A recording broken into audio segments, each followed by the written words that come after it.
அனைவருக்கும் வணக்கம். நான் உங்கள் 5ஆம் தலைமுறை ஜோதிடர் ராம்குமார் ராஜேந்திரன். நம்ம இன்னைக்கு பார்க்க போற தலைப்பு, துலாம் ராசி அன்பர்களுக்கு உங்களுடைய ராசிக்கு 11ஆம் வீடான சிம்ம ராசியில் சூரியன் மற்றும் கேது ஆகிய 2 கிரகங்களுடைய இணைவு. லாபஸ்தானத்தில் இணையக்கூடிய இந்த நிகழ்வு காலகட்டங்கள் அப்படின்னு பார்த்தீங்கன்னா, 18/8/2026 முதல் 17/9/2026 வரை சுமார் 1 மாத காலகட்டங்கள் நடைபெற போகுதுங்க. இந்த நிகழ்வு காலகட்டங்களில் துலாம் ராசி அன்பர்களுக்கு தங்களுடைய வாழ்க்கையில் எந்த விதமான அற்புதங்கள் மற்றும் மேன்மைகளை தரப்போகுது அப்படிங்கிறத இந்த காணொலியில் தெளிவாகவும் துல்லியமாகவும் பார்க்கலாங்க.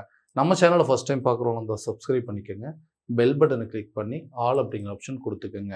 துலாம் ராசி அன்பர்கள் சுக்கிர பகவானை அதிபதியாக கொண்டவர்கள், நீதி நெறி தவறாதவர்கள் அப்படின்னே சொல்லலாங்க.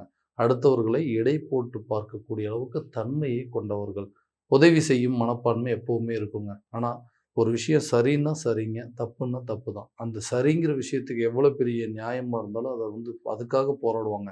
ஒரு விஷயம் தப்பு அப்படின்னா, நீங்கள் செஞ்சது தப்பு அப்படின்னு சொல்லி அதை சரியாக உங்களுக்கு உணர்த்துறதுக்கு எந்த எல்லைக்கும் போகக்கூடிய நபர்கள்.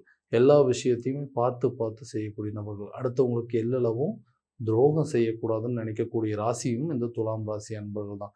எப்பவுமே நீதி நெறி தவறாதவர்கள் அப்படின்னு சொல்லுவாங்க.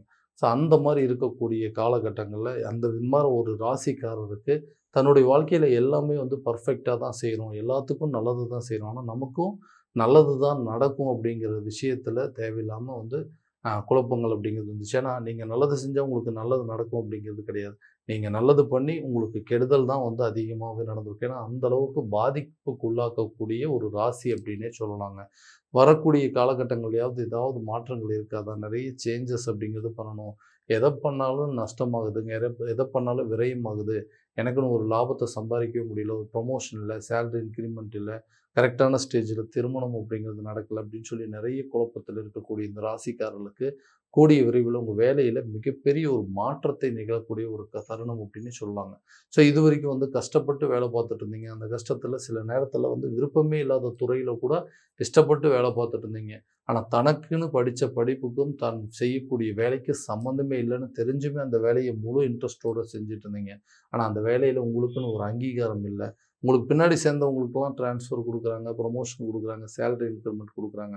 ஆனால் உங்களுடைய நிலை அதே இடத்துல தான் இருக்குது. இந்த மாதிரி இடத்துல நம்ம போய் கேட்கக்கூட முடியலையே, நமக்குன்னு கிடைக்க வேண்டிய ஒரு அங்கீகாரத்தை கூட கேட்க முடியலன்னு சொல்லி நிறைய நாள் வருத்தப்பட்டிருப்பீங்க. அந்த நிலை கூடிய சீக்கிரத்தில் மாறும். நீங்கள் செஞ்ச வேலைக்கு உங்களுக்குன்னு தகுந்த ஒரு சம்பள உயர்வு, பதவி உயர்வு அப்படிங்கிறது கிடைக்கும். பிடிக்காத துறையில் இருந்த நபர்களுக்கு கூட உங்களுக்கு பிடிச்ச துறையில் வேலை கிடைப்பதற்கான யோகங்கள் அப்படிங்கிறது இருக்குங்க. வேலையை விட்டு வந்தவங்களுக்கு கூட புதிய வேலை வாய்ப்பு அப்படிங்கிறது நீங்கள் தேடி போகும்போது உங்களை தேடி வரக்கூடிய ஒரு சந்தர்ப்பங்கள் அப்படிங்கிறது இந்த காலகட்டங்கள் உருவாகும். வேலை ரீதியாக வெளியூர் மற்றும் வெளிநாடு பயணங்கள் அப்படிங்கிறது மேற்கொள்வீங்க. சில பேர் ஃபாரினில் போய் ஒர்க் பண்ணுற அளவுக்கு ஆப்பர்ச்சுனிட்டிஸ் அப்படிங்கிறதெல்லாம் இந்த காலகட்டங்கள் அமையும். ஏன்னா இங்கேயே கஷ்டப்பட்டு ஒர்க் பண்ணி எவ்வளோ சம்பாதிச்சாலும் வரவுக்கு மீறின செலவாக தான் போயிட்டுருக்கு. ரூ. 10 சம்பாரிச்சா ரூ. 8 செலவானா பரவாயில்ல. ஆனால் ரூ. 10 சம்பாரித்து ரூ. 15 செலவாகும்போது அந்த மீதி ரூ. 5 அடுத்தவங்க கிட்ட கடனை வாங்கி தான் செய்கிற மாதிரி இருக்குது. ஸோ எனக்குன்னு ஒரு சேலரி இன்க்ரிமெண்ட் வந்துருச்சுன்னா என்னுடைய நிதி தேவையை நான் சரியாக பூர்த்தி பண்ணிக்குவேன். ஸோ இங்கே இருக்கிறத விட வெளிநாடு போய் வேலை பார்த்துட்டு வந்தால் தான் அது கரெக்டாக இருக்கும்னு சொல்லி முயற்சி எடுத்தீங்க. அந்த முயற்சிகள் இது வரைக்கும் தடைப்பட்டிருக்கும். அந்த தடைகள் கூடிய சீக்கிரத்தில் மாறுங்க. உங்களுக்கு வெளியூர் மற்றும் வெளிநாடு சார்ந்த வேலை வாய்ப்புகள் அப்படிங்கிறது இந்த காலகட்டங்களில் உருவாகும். தொழில் ரீதியாக அதே மாதிரி தாங்க. தொழிலில் நீதி நெறி தவறாமல் நியாயம் தர்மம் அப்படின்னு சொல்லியிருந்தீங்க. ஆனால் உங்களை கூட இருந்தவங்களே ஏமாற்றி உங்களுக்கு மிகப்பெரிய துரோகத்தை செஞ்சு இன்றைக்கி உங்களுடைய தொழிலையே நீங்கள் நடத்துறதுக்கு இல்லாத அளவுக்கு சில கெடுதல்கள் அப்படிங்கிறது நடத்தி இன்றைக்கி மொத்தத்தையும் இழந்து நிற்கக்கூடிய அளவுக்கு சூழ்நிலை வந்திருக்குங்க. மறுபடியும் அந்த தொழில் எப்படியாவது தொடங்கலான்னு சொல்லிட்டு எல்லா விதமான முயற்சி எடுத்தீங்கன்னா உங்களால் எந்த விதத்துலையுமே அது சரி பண்ண முடியாத அளவுக்கு சில நிலைகள் வந்துருச்சு. தொழில் ரீதியாக நிறைய வெளியூர் வெளிநாடு கான்ட்ராக்ட்ஸ் எல்லாமே கிடைச்சிட்டு இருந்திருக்கு. அந்த கான்ட்ராக்ட்ஸ் இன்றைக்கி உங்கள் கையை மீறி போகிற அளவுக்கு உங்கள் கையை விட்டுட்டு உங்களுக்கு போகிற அளவுக்கு சில சூழ்நிலைகள் வந்திருக்குங்க. மறுபடியும் நான் இழந்த இழப்புகள், இந்த இழந்த நஷ்டங்கள் இது எல்லாத்தையும் சரி பண்ண முடியாதா? பழையபடி அதே கான்ட்ராக்ட்ஸ் எல்லாம் என் கைக்கு கிடைக்காதா? மீண்டும் நான் அந்த பிஸ்னஸ் ரீஸ்டார்ட் பண்ணி நான் சம்பாதிக்க முடியாதுன்னு சொல்லி பல குழப்பத்தில் இருக்கக்கூடிய இந்த துலாம் ராசி என்பவர்களுக்கு கூடிய விரைவில் உங்களுக்கு அந்த பழைய கான்ட்ராக்ட்ஸ் எல்லாமே ஆல்ரெடி நீங்கள் பார்த்துட்டு இருந்த ஒப்பந்தங்கள் எல்லாமே பழைய ஒப்பந்தங்கள், பழைய அக்ரிமெண்ட்ஸ் எல்லாமே மறுபடியும் திரும்ப உங்களுக்கே கிடைக்கும். புதிய ஒப்பந்தங்கள் உங்களை தேடி வருங்க. புது புது கான்ட்ராக்ட்ஸ் எல்லாம் கிடைக்குங்க. பிஸ்னஸ் ரிலேட்டடாக நீங்கள் வெளியூர் வெளிநாடு பயணங்கள் அப்படிங்கிறது மேற்கொள்வீங்க. உங்களுடைய வருமானத்தை பெருக்கிற அளவுக்கு உங்களுடைய பிஸ்னஸ் வந்து வெளிநாடு வரைக்கும் வந்து எக்ஸ்பேண்ட் பண்ணுற அளவுக்கு சில சூழ்நிலைகள் உருவாகும். புதிய தொழிலை தொடங்குவதற்கான சில வாய்ப்புகள் இந்த காலகட்டங்களில் யோகங்கள் உருவாகுங்க. நீண்ட நஷ்டங்கள் அப்படிங்கிறத சரி பண்ணி அந்த நஷ்டத்தை லாபகரமான சூழல்ல கொண்டு வரதுக்கான யோகங்கள் அப்படிங்கிறது இந்த காலகட்டங்கள்ல இருக்கு. ஸோ திருமணம் ஆகாத நபர்களுக்கு திருமணம் சார்ந்த யோகங்கள் அப்படிங்கிறது உருவாகும். ரொம்ப நாளா வந்து திருமண தடை வந்துட்டே இருக்குங்க. ஏதாவது ஒரு காரணத்துல என்னை விட வயசு கம்மியா இருக்கிறவங்களுக்கெல்லாம் கல்யாணம் ஆயிட்டு இருக்குங்க. ஆனா நமக்குன்னு ஒரு ஸ்டேஜ் வந்துருச்சு. அந்த ஸ்டேஜ்ல கண்டிப்பா நடந்துரும் அப்படின்னு சொல்லி எல்லா விதத்திலயும் முயற்சி எடுத்துட்டே இருந்தேன். அந்த முயற்சிகள் எதுவுமே எனக்கு சக்சஸே ஆகல. எல்லாம் ஓகேன்னு சொல்றாங்க. ஜாதகத்த பார்த்துட்டு போறாங்க. ஏதோ ஒரு தோஷம் இருக்குதுங்க. உங்களுக்கும் பொண்ணு ஜாதகத்துக்கு செட் ஆகலன்னு சொல்லி ஜாதக ரீதியா சில தோஷங்கள வந்து காரணமா வச்சு இந்த திருமணத்த கொஞ்சம் கொஞ்சமா தள்ளி தள்ளி போற மாரி சில சூழ்நிலைகள் வந்துச்சு.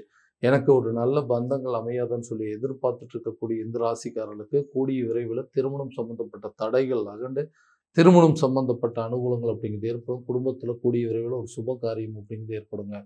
குழந்தை இல்லாத தம்பதியினருக்கு குழந்தை பாக்கியம் அப்படிங்கிறது ஒரு கட்டாயமாக உருவாகும். ஏன்னா, இந்த குழந்தை பாக்கியம் இல்லாதவங்க நெறைய மருத்துவ செலவுகள், நெறைய கோயில் குளங்களுக்கு போயிட்டு வந்தாச்சு, நெறைய ட்ரீட்மெண்ட்லாம் எடுத்துட்டோம்.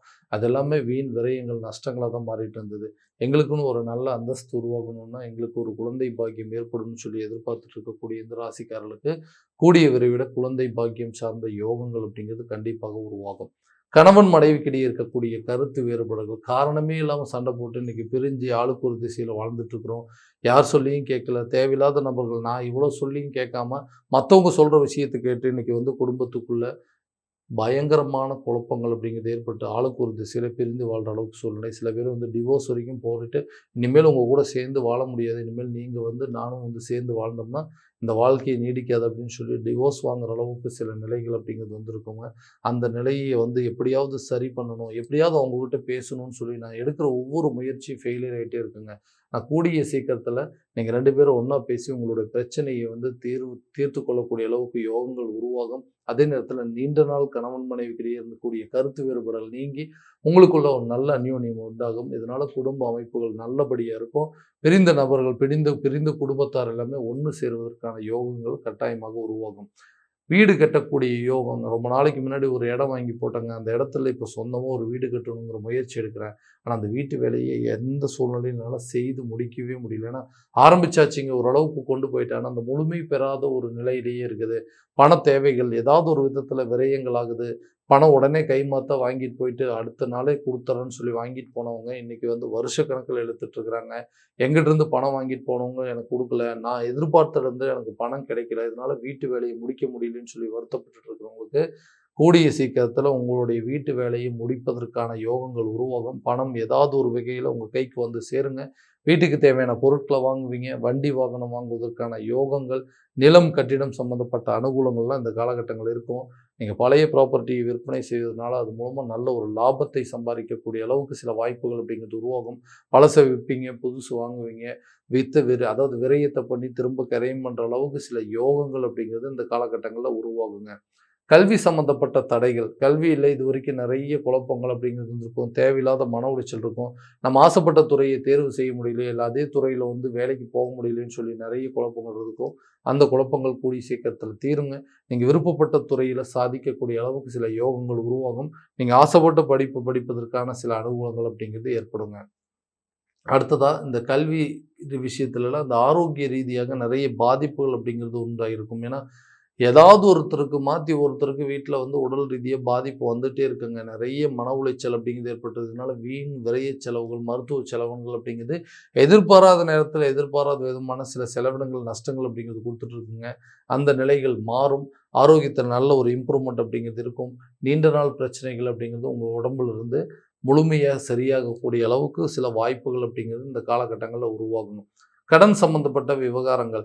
எப்பவோ வாங்குன கடனுங்க. அந்த கடன நானே மறந்துட்டேன்னா, கடன் அந்த பிரச்சனைகள் இன்னைக்கு கழுத்த நெரிக்கிற அளவுக்கு சூழ்நிலைகள். பழைய பாக்கிகள் நம்மள துரத்துற அளவுக்கு சில நிலைகள் அப்படிங்கிறது வந்துருச்சு. எப்போ வாங்குன கடன்னே தெரியலைங்க. அந்த கடன்லாம் அடைச்சிட்டேன்னு நெனச்சுட்டேன். இனிமேல் எந்த தொந்தரவும் இல்லைன்னு நெனச்சேன். ஆனா திடீர்னு அந்த பிரச்சனைகள்லாம் இப்போ வர ஆரம்பிச்சிருச்சு. யாருக்கோ உதவி செய்ய போய் இன்னைக்கு அந்த உதவியில நான் அகப்பட்டுட்டு இருக்கிறேன். வாங்குனவங்க இன்னைக்கு ரொம்ப சந்தோஷமா இருக்காங்க. வாங்கி குடுத்த நான் இன்னைக்கு இவ்ளோ கஷ்டப்பட்டுட்டு இருக்கேன். ஏதாவது ஒரு விதத்துல அந்த பணத்த திரும்ப குடுத்தாங்கன்னா, அந்த பிரச்சனைய மொத்தமா தீர்த்தரலான்னு சொல்லி முயற்சி எடுக்கிறேன். அவங்களும் இன்னைக்கு தரேன், நாளைக்கு தரேன் அப்படின்னு சொல்லி இழுக்கடிச்சிட்டே இருக்காங்க. இதனால எனக்கு வந்து மன உளைச்சல் ஜாஸ்தியாகுது. அந்த கடனுக்கு நான் வட்டி கட்டக்கூடிய அளவுக்கு சில சூழ்நிலைகள் வந்துருச்சு. அந்த கடன் பிரச்சனைகள், சம்பாதிக்கிறது மொத்தமா வட்டி கட்டுறதுனால இன்னைக்கு குடும்ப தேவைகளுக்காக கடன் வாங்கக்கூடிய ஒரு நிலை, கடன் மேல கடன் வாங்கி இந்த கடன் கழுத்த நெரிக்கிற அளவுக்கு நிலைகள், சூழ்நிலைகள் அப்படிங்கிறது எனக்கு எதிராவே மாறிடுச்சு. இந்த நிலைகள எப்படியாவது மாத்திக்கணும். இந்த பிரச்சனையிலேருந்து வெளிய வரணும்னு சொல்லி நெறைய ட்ரை பண்றேன். எதுவுமே ஃபேவரா நடக்கலன்னு சொல்றவங்களுக்கு, கூடிய சீக்கிரத்தில இந்த கடன அடைப்பதற்கான முயற்சிகள் உங்களுக்கு ஒரு நல்ல பலன் அப்படிங்கிறது குடுக்கும். நீண்ட நாள் நிலுவையில் இருக்கக்கூடிய கடன நீங்க அடைப்பீங்க. கடன் இல்லாத ஒரு வாழ்க்கை வாழ்வதற்கான முயற்சிகள் கண்டிப்பா உங்களுக்கு ஒரு நல்ல பங்களிப்பு அப்படிங்கிறது குடுக்குங்க. இதுவரைக்கும் நம்ம பார்த்ததெல்லாம் கோச்சார ரீதியான பலன்கள் மட்டும் தான். இந்த பலன்கள் அனைத்தும் உங்களுக்கு நடக்குமானா, உங்களுடைய சுய ஜாதகத்த முழுமையா தெரிஞ்சுக்கிட்டு, அதில் உள்ள திசாபுத்திகள் அறிஞ்சு அதுக்கு உண்டானபடி செயல்பட்டீங்க அப்படின்னா, எல்லா விதமான வெற்றிகள் அப்படிங்கிறது உங்களுக்கு கிடைக்குங்க. உங்க ஜாதகத்த என்கிட்ட பார்க்கணும்னு விருப்பப்பட்டீங்கன்னா, கீழ தெரியிற நம்பருக்கு கான்டாக்ட் பண்ணி அப்பாயின்ட்மென்ட் ஃபிக்ஸ் பண்ணிக்கங்க. அப்படி இல்லையா உங்களோட ஜாதகத்த வாட்ஸ்அப் மூலமா அனுப்பிச்சு வச்சீங்க அப்படின்னா, தெளிவான முறையில் கணிச்சு துல்லியமான பலன்கள் உங்களுக்கு தெரியப்படுத்தப்படுங்க. மீண்டும் அடுத்த காணொளியில் உங்களை சந்திக்கும் வரை, உங்களிடமிருந்து விடை பெறுவது உங்கள் ராம்குமார் ராஜேந்திரன். நன்றி.